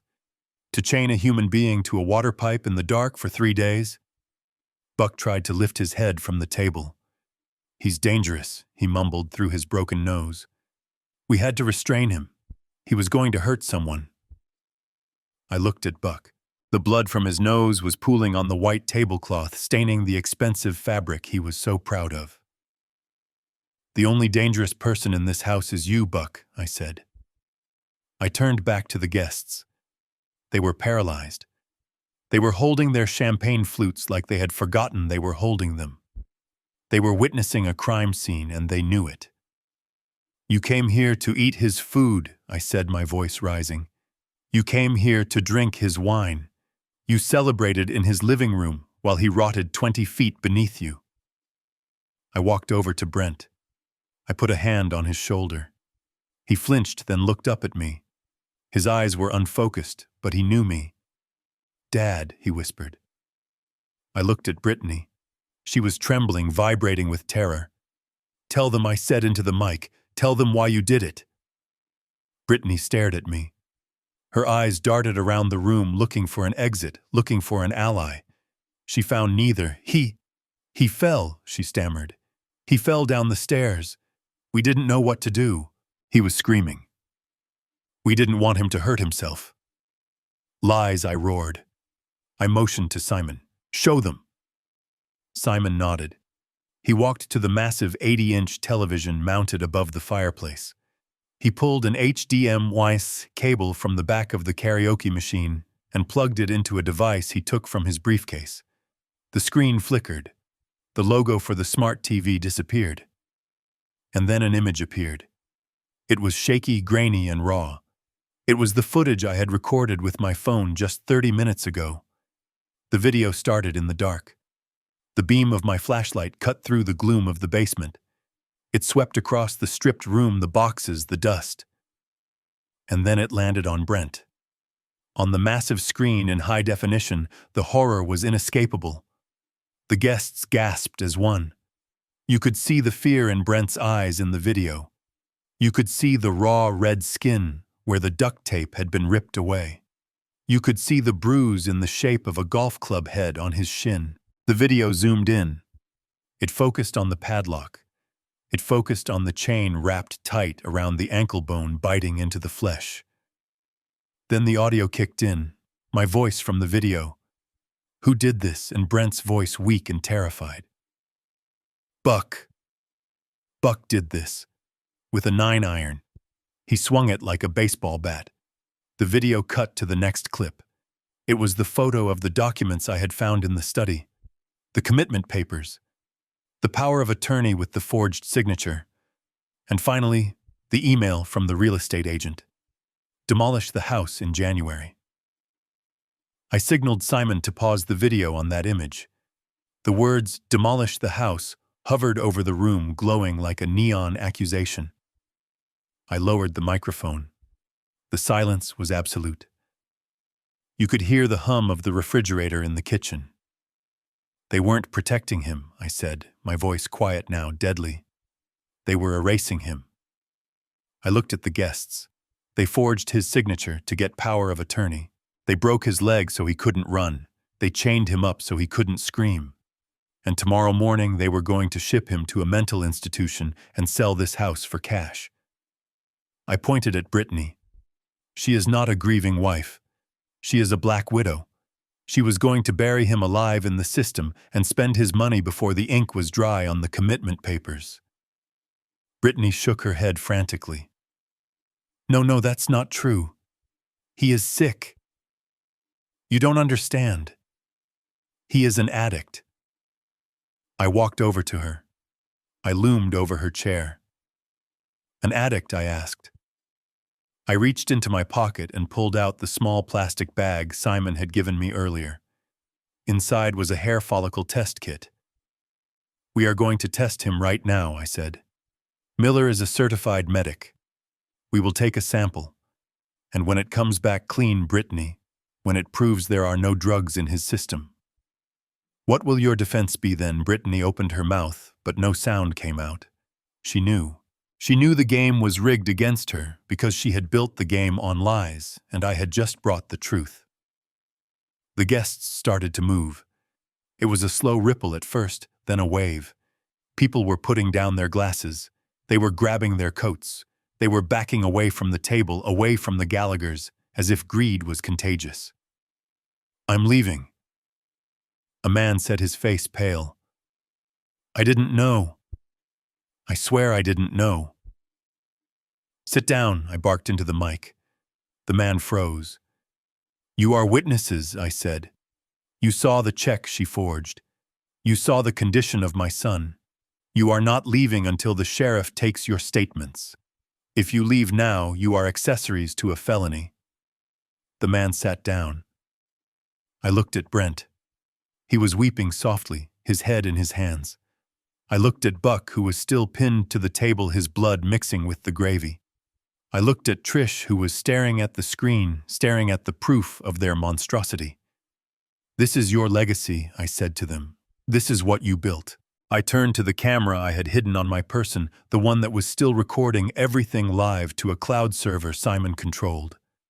And now I said, we are going to tear it down. I heard the sirens then, not in the distance but in the driveway. Blue and red lights flashed against the snow outside the window. The cavalry had arrived, but the war was already won. The truth was out, and it was uglier than sin. The sirens grew louder, wailing like banshees in the snowstorm, and for a brief second, Brittany Gallagher thought they were her salvation. The panic that had paralyzed her when the video played seemed to snap, and she lunged forward, her face twisted into a mask of entitlement that was almost impressive in its delusion. She ignored the security guards. She ignored the sobbing guests. She even ignored the husband she had tortured. She pointed a shaking finger at me and screamed. This is my house, she shrieked, her voice cracking with hysteria. You are trespassing, Harlan. You and your thugs. Get out. Get out right now. When the police walk through that door, I am going to have you arrested for home invasion. She turned to the guests, looking for validation, desperate to pull them back onto her side. He is lying, she yelled. He hacked the TV. That video is fake. This is my property. My name is on the mortgage. I want him gone. I looked at Simon. He was standing by the fireplace, holding the leather briefcase like a shield. He didn't look angry. He looked bored. He looked like a man who had played this hand 1,000 times and never lost. Simon, I said, my voice cutting through Brittany's screeching. Would you please educate my daughter-in-law on the finer points of property law? Simon stepped forward. He placed the briefcase on the coffee table right next to the untouched hors d'oeuvres. The click of the latches opening was loud in the sudden silence. Brittany stopped screaming. She looked at the briefcase, then at Simon. What are you doing? She demanded. Simon pulled out a thick document bound in blue legal paper. He adjusted his glasses and looked at Brittany with the pity one might show a child who has just run into a glass door. You are mistaken, Mrs. Cross, Simon said, his voice smooth as velvet. You do not have a mortgage. There is no mortgage. Brittany laughed, a frantic, broken sound. Of course there is. We pay it every month. $3,000 to the bank. Simon shook his head. You pay $3,000 a month to a shell corporation managed by a bank, he corrected. But that is not a mortgage payment, Brittany. That is a service fee, maintenance, taxes, insurance. He opened the document and turned it around so she could see the bold text at the top. This house, he said, tapping the paper, does not belong to Brent. And it certainly does not belong to you. It belongs to the Cross Family Irrevocable Trust. Brittany stared at the words. Trust, I stepped closer to her. I wanted to see the exact moment the ground opened up beneath her feet. I bought this house 5 years ago, Brittany, I said. I bought it with cash the day Brent proposed to you. I put it in the trust because I knew deep down in my gut that a woman like you would eventually try to take it. I didn't tell Brent because I wanted him to feel independent. I wanted him to feel like a man providing for his family. But I never took my name off the deed. Simon flipped the page. Brent isn't the owner, Simon continued. He is the tenant. He signed a lease agreement the day he moved in. It is a lifetime lease for the sum of $1 per year plus maintenance costs. $1, Buck sputtered from the dining table where he was still pinned down. You are lying. That house is worth $1.5 million. It is worth $1.8, I corrected. And it is mine. Every brick, every beam, every shingle. Simon pulled out a single sheet of paper from the back of the file. It was a termination notice. The ink was still fresh. And this brings us to the problem, Simon said. Clause 14, Section B of the lease agreement. The tenant and any occupants agree that no criminal activity shall take place on the premises. Violation of this clause results in immediate lease termination and eviction without notice. Simon looked at the video still frozen on the screen, the image of the chain around Brent's leg. Kidnapping, assault, and torture definitely count as criminal activity, Mrs. Cross. He handed the paper to Brittany. She took it, her hands shaking so hard the paper rattled. I don't understand, she whispered. I leaned in close. It means you are homeless, Brittany. I checked my watch.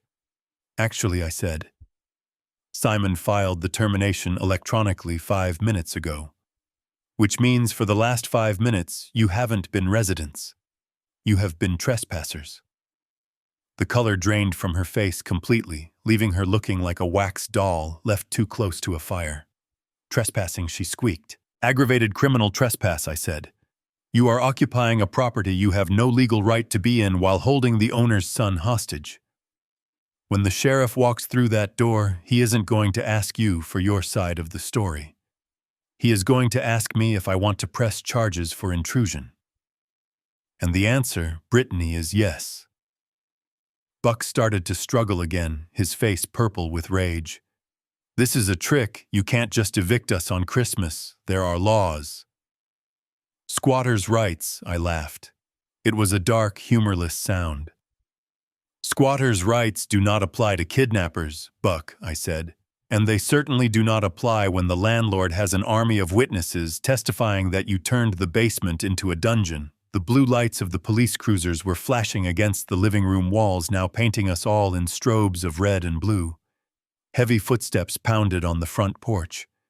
Brittany looked at the door, then back at me. Her arrogance was gone. The entitlement was gone. All that was left was the terrified realization that she had gambled everything on a hand she didn't even hold. She looked at the house around her, the high ceilings she loved, the fireplace she posed in front of, the kitchen where she entertained her friends. She realized she had never owned any of it. She had been a guest in my house, treating me like a beggar while sleeping under my roof. But my things, she stammered, tears streaming down her face. My clothes, my jewelry. I looked at the pile of presents under the tree. I looked at the diamond ring on her finger. Those were bought with my son's money, I said. Money you stole. Money you extorted. As far as I am concerned, everything in this house is evidence. The front door kicked open again. This time it was the sheriff. Big Jim Miller, a man I had fished with for 20 years. He walked in, his hand on his holster, followed by 4 deputies. He looked at the shattered doorframe, the private security team, the guests cowering in the corner. Then he looked at me. Harlan, Jim said, his voice grave.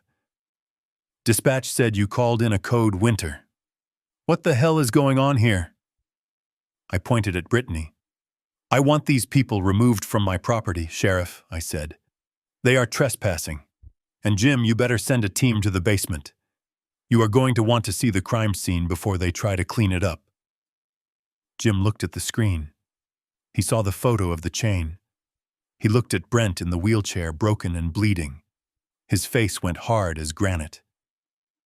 "Deputies," Jim barked. "Cuff them. All three of them." Brittany screamed as the deputy grabbed her arm. It wasn't a scream of anger anymore. It was the scream of someone watching their life end. "No, you can't. This is my house. Tell them, Harlan. Tell them we are family." I turned my back on her. I walked over to Brent. I put my hand on his shoulder and squeezed. "She isn't family, son," I said softly.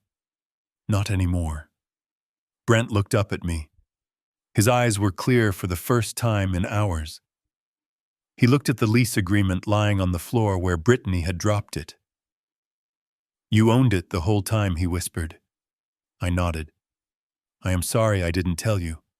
I wanted you to feel like it was yours." Brent looked at Brittany being handcuffed, her face pressed against the wall. He looked at the house that had become his prison. "Thank God you owned it, Dad," he said. "Thank God." The sound of the handcuffs clicking shut was the best Christmas carol I had ever heard. The Gallaghers weren't just losing a house. They were losing their freedom, and they were losing it on my terms. Buck was cuffed, his face pressed against the wainscoting, but the realization of his eviction had finally pierced his alcohol-soaked brain. He twisted his head around, trying to make eye contact with me, desperate to find a lever he could pull to stop the freefall. "Harlan, wait," he wheezed, his voice taking on a pathetic, wheedling tone that was even more repulsive than his arrogance. "Let us be reasonable here. We are family. You can't just throw us out in the snow on Christmas Eve. Think about the optics. Think about the scandal. We can work this out. I can pay you rent. I can fix the leg. We are men of the world, Harlan. We don't need police." I looked at him. I looked at the man who had taken a 9-iron to my son's shin bone. "Family." I repeated, tasting the word like spoiled milk. "You are right, Buck.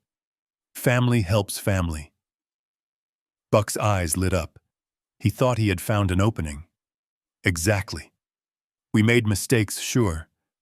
But we were desperate. The economy is tough. You understand debt, Harlan. You were a businessman. You know what it is like to have creditors breathing down your neck." I nodded slowly. "I do know, Buck. I know exactly what it is like. And I know exactly who your creditors are because I spoke to them at 8 o'clock this morning." Buck froze. What I signaled to Simon. He reached into the briefcase again. It was like a magician's hat that only produced nightmares for the Gallagher family. He pulled out a thick black folder. It wasn't a legal document this time. It was a financial ledger. "You owe $540,000 to the Venetti brothers in Chicago," I said. "High-interest bridge loans. You put up your construction equipment as collateral, then you sold the equipment and pocketed the cash. That is called conversion, Buck. In their line of work, they call it stealing." Buck went pale. "How do you know that?" "Because the Venetti brothers are businessmen," I said. "They don't care about breaking legs, they care about getting paid. When I called them and offered to buy your debt for cash, they were very happy to sell." I took the folder from Simon and dropped it on the table right next to the ruined cake. "I own your paper, Buck. Every dime. You don't owe the mob anymore. You owe me." Buck started to shake. But that means... "It means I am calling the note due," I said. "Right now. In full. $540,000. "I don't have it," Buck screamed. "You know I don't have it. That is why we needed the house. That is why we needed the $1 million. I know," I said coldly. "And since you cannot pay cash, I am exercising my right to seize assets to satisfy the judgment." I turned to the security team. "Liquidate them," I ordered. The room erupted into a different kind of chaos. It wasn't the chaos of violence, it was the chaos of a foreclosure sale happening in real time on human subjects. Miller stepped up to Buck. He didn't ask nicely. He grabbed Buck's left hand and ripped the gold Rolex from his wrist. "Hey," Buck shouted. That is a Daytona. It is worth 30 grand, 25 on the used market, Miller said, tossing the watch into a canvas evidence bag held by another guard. It is a start. Miller reached into Buck's pocket and pulled out the keys to the Mercedes parked outside. He tossed them to Ramirez. Get the car, Miller said. Park it behind the truck. It is ours now. No, Buck wailed, thrashing against the cuffs. Not the car, it is a lease, not anymore, I said. Then Miller did something that made the remaining guests gasp. He grabbed the lapels of Buck's velvet tuxedo jacket. Take it off, Miller barked. What? Buck stammered. The suit, I said. Custom Italian velvet. Probably cost you $3,000. That goes toward the principal. Take it off. Buck tried to pull away, but Miller was relentless. He unbuttoned the jacket and yanked it down over Buck's cuffed arms, trapping them behind his back. He pulled it free, leaving Buck in his sweat-stained dress shirt. The shoes too, I said. Miller kicked Buck's legs apart. He ripped the velvet loafers off Buck's feet. They stripped him. Right there in the foyer of the house he had tried to steal, they stripped him of every symbol of his fake wealth. The watch, the car keys, the jacket, the shoes. He was left standing in his socks, shivering and broken, a king without a kingdom. Then the team turned to Trish.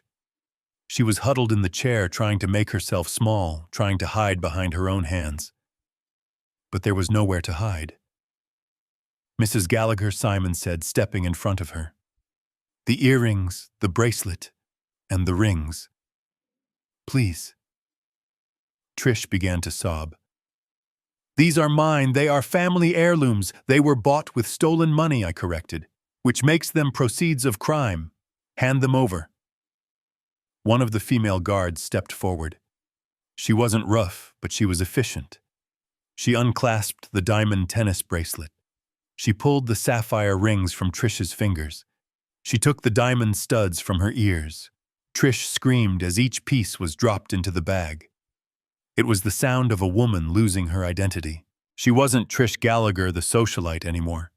She was just a thief in a glittery dress. But there was one thing left. The only thing I really cared about. I walked over to her. She looked up at me, her makeup running, her eyes full of hate. I pointed to her neck. The necklace, I whispered. Trish clutched the double strand of pearls. No, she hissed. Not these. Brittany gave them to me. They were a gift.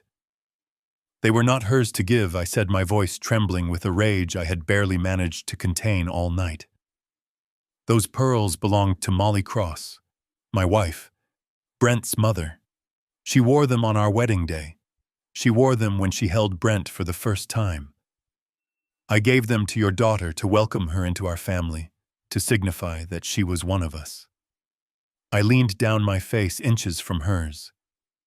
And she gave them to you, I spat, like a trinket, like a party favor. You are not worthy to have them around your neck. You are not worthy to touch them. Take them off. Trish shook her head, clutching the pearls tighter. No. I looked at the female guard. Take them, I ordered. The guard reached out. Trish tried to bite her. The guard didn't flinch. She grabbed Trish's hands and forced them away. She reached behind Trish's neck and unclasped the diamond latch. She pulled the necklace free. It slid from Trish's neck like water. The guard handed them to me. I held the pearls in my calloused hand. They were warm from her skin. I felt a wave of nausea that such a beautiful thing had been so close to such ugliness. I took a handkerchief from my pocket and wiped them down carefully, cleaning away the taint of the Gallaghers, before slipping them into my pocket next to my heart. You have nothing left, Buck, I said, turning back to him. I have your car, I have your jewelry, I have your clothes, and I still have your debt. You will be working for me for the rest of your life just to pay the interest. Buck was sobbing now, openly weeping like a child. He looked at the pile of his possessions in the evidence bag. He looked at his wife, stripped of her jewels. He looked at his daughter, cuffed and silent. We are ruined, he whispered. Yes, I said. You are. I looked at the guests who were still frozen in the corners of the room. The show is over, I announced. Go home. And if I were you, I would lose the Gallagher's number. They are going to be very busy for the next 10 to 15 years. I turned to Simon. Get them out of my sight. Simon nodded to the team. They hauled the Gallaghers to their feet. Buck in his socks, Trish in her bare neck, Brittany in her delusion. They dragged them out the shattered front door into the snow, where the sheriff's deputies were waiting to trade our zip ties for state steel. I watched them go. I didn't feel joy. I didn't feel happiness. I felt the grim satisfaction of a job finished. I felt the weight of the sledgehammer after the wall finally comes down. I turned back to Brent. He was sitting in the wheelchair watching me. He looked at the pearls in my pocket. He looked at the empty doorway. I walked over to him. The house was quiet now. The music had stopped. The only sound was the wind blowing snow through the broken door. I put my hand on the back of his wheelchair. Let's go home, son, I said. Not this house. This place was poisoned. I pushed him toward the door, past the ruined feast, past the shattered glass, past the remnants of the life he thought he had. We rolled out into the cold, clean winter night. My old truck was waiting, its engine running warm and reliable. I lifted my son into the passenger seat. I put his broken leg up on the dashboard. I covered him with a blanket. I got in the driver's seat and put it in gear. We left the mansion behind, dark and empty. We drove toward the cabin, toward the wood stove and the silence of the pines. Don't ever let anyone chain you up again, Brent, I said, staring at the road. He looked at me, his eyes shining in the dashboard lights. Never again, Dad, he whispered. We drove on, leaving the wreckage in the rearview mirror. It was the best Christmas present I could have ever given him. Freedom. And the truth. The flashing lights of the sheriff's cruisers cut through the falling snow outside, painting the ruined living room in strokes of red and blue. It was a stark contrast to the warm golden glow of the chandelier that had illuminated their gluttony just an hour before. Big Jim Miller walked over to where Simon and his team were holding the prisoners. Jim and I had hunted deer together in the deep woods for 20 years. I knew him as a man of few words and absolute integrity. He looked at Buck's bloodied face, at Trish's bare neck, and finally at Brittany, who was huddled against the wall, shivering, not from cold, but from the total collapse of her reality. Jim nodded to Simon, formally accepting custody of the suspects. It was a handover from the justice of the wolf to the justice of the law. You did good, Harlan, Jim said quietly, his hand resting on his holster. We have the paramedics en route for Brent, but my deputies can take this trash out to the cars now. We will book them for kidnapping, aggravated assault, fraud, and about a dozen other felonies the DA is going to dream up once he sees that video. I looked at Buck. The fight had gone out of him. He was just a sagging old man in socks, realizing he would likely die in a cell. Trish was staring blankly at the wall in a catatonic state of shock. But Brittany was not done. She had one card left to play, or so she thought. As the deputy grabbed her arm to haul her up, she let out a wail that sounded like a wounded animal. She twisted her body, fighting against the grip, not to run away, but to throw herself toward the wheelchair. She dropped to her knees. She crawled across the polished hardwood floor, her expensive stockings tearing on the debris from the shattered door. She ignored me completely. She looked only at Brent. "Baby, please," she sobbed, clutching the armrest of his wheelchair with her cuffed hands. "You have to stop this. Look at what they are doing to me. I am your wife. I love you. Everything I did for us. We were going to be rich, Brent. We were going to be free." She rested her forehead against his knee, right above the cast that covered his shattered bone. "Don't let them take me," she begged. "Tell them it was a mistake. Tell them you forgive me. You always forgive me, Brent. Please." I watched my son.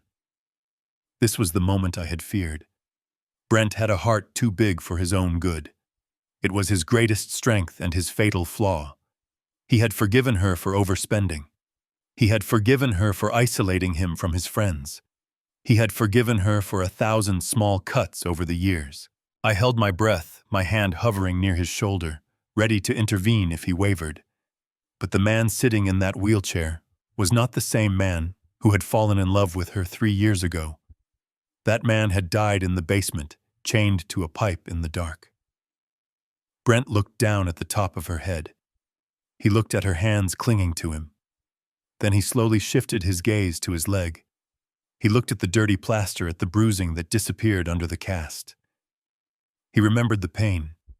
He remembered the sound of the golf club hitting his bone. He remembered her laughter as she walked back upstairs to drink wine while he screamed. Then he looked at me. He saw the old man in the flannel shirt who had torn the world apart to save him. Brent looked back at Brittany. His expression was not angry. It was something far worse. It was indifferent. "You were right, Brittany," he said, his voice raspy but steady. "You always told me I was weak. You told me I needed someone to look after me. You told me I needed protection." Brittany looked up, hope flaring in her tear-filled eyes. "Yes, baby. Yes. I was protecting you." Brent shook his head slowly. "I did need protection," he said. "I needed protection from you." The hope vanished from her eyes, instantly replaced by a void of despair. She opened her mouth to scream again, but she had nothing left to say. The truth had silenced her. "Get her out of here," Brent whispered. The deputies stepped in. They hauled Brittany to her feet. She went limp, dragging her feet as they marched her out into the cold night. I watched them load her into the back of the cruiser. I watched them load Buck and Trish. I watched the doors slam shut, sealing their fate. The sirens wailed as they drove away, taking the toxicity that had poisoned our lives with them. The house was empty now, save for Simon and his team, who were efficiently packing up their gear. The silence that settled over the room was heavy but clean. I looked at Simon. "Thank you," I said. Simon nodded. "The invoice will be in your inbox, Mr. Cross. We will secure the property until you decide what to do with it." "Burn it," I said. "Or sell it. I don't care. Just make sure nothing of theirs is left when the sun comes up." I turned to the wheelchair. "Ready to go home, son?" Brent nodded, tears streaming down his face. "Yes, Dad. Please." I didn't wait for the paramedics.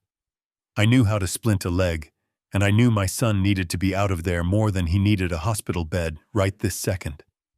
I wheeled him through the foyer, past the ruined dinner, past the memories of his torture. We went out into the night. The snow had stopped falling, leaving the world covered in a blanket of pure white. The air was crisp and cold, biting at our lungs, cleansing the smell of stale perfume and fear from our noses. My old Ford F-150 was parked right where I left it, blocking the driveway like a sentinel.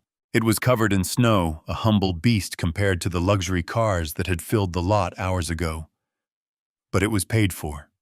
It was honest. And it ran. I opened the passenger door. I lifted my son out of the chair. He was light, too light, but I held him close. I placed him gently on the seat, arranging his broken leg on the dashboard, padding it with my spare jacket. I buckled him in. I walked around to the driver's side and climbed in. The engine roared to life with a rumble I felt in my chest. I turned on the heater, blasting warm air into the cab. We drove down the winding driveway, passing the for sale sign the realtor had probably already prepared in her mind. I didn't look back. We drove for 40 minutes in silence. The city lights faded in the rearview mirror, replaced by the dark, towering shapes of the pine trees. The road turned from pavement to gravel, then to dirt. We pulled up to the cabin.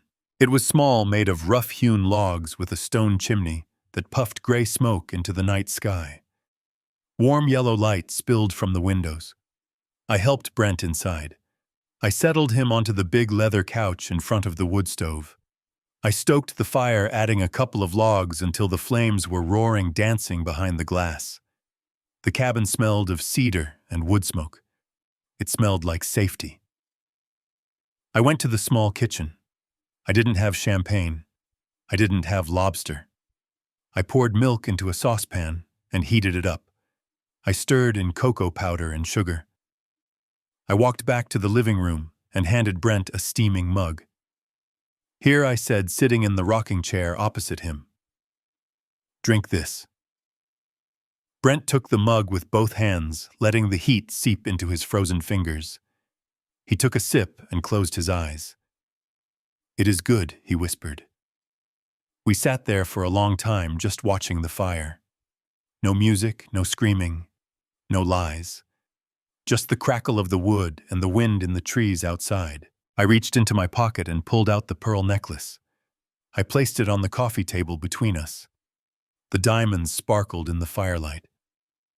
"They are safe," I said. Brent looked at the pearls, then at me. "You saved my life, Dad," he said, his voice thick. "Not just my life. You saved my soul. I was going to give up. I was going to let them win." I leaned forward, resting my elbows on my knees. I looked at my son, the architect, the dreamer, the man who had lost his way and found it again in the hardest way possible. "Listen to me, Brent," I said, my voice low and serious. "You have a good heart. That is a rare thing in this world. But a good heart without a spine is just a target." I pointed to the fire. "I let you go out into the world hoping you would find your own way. I wanted you to be independent. But I made a mistake. I didn't teach you how to spot the wolves. I thought if I hid my money, you would be safe from greed. But greed finds a way." Brent nodded, wiping a tear from his cheek. "I won't let it happen again," he said. "I know you won't," I said, "because now you know what they look like. You know they don't always look like monsters. Sometimes they look like a beautiful woman or a friendly in-law. Sometimes they smile while they are putting the chains on you." I stood up and walked over to him. I put a hand on his head just like I used to when he was a boy and had a nightmare. "You are going to heal," I said.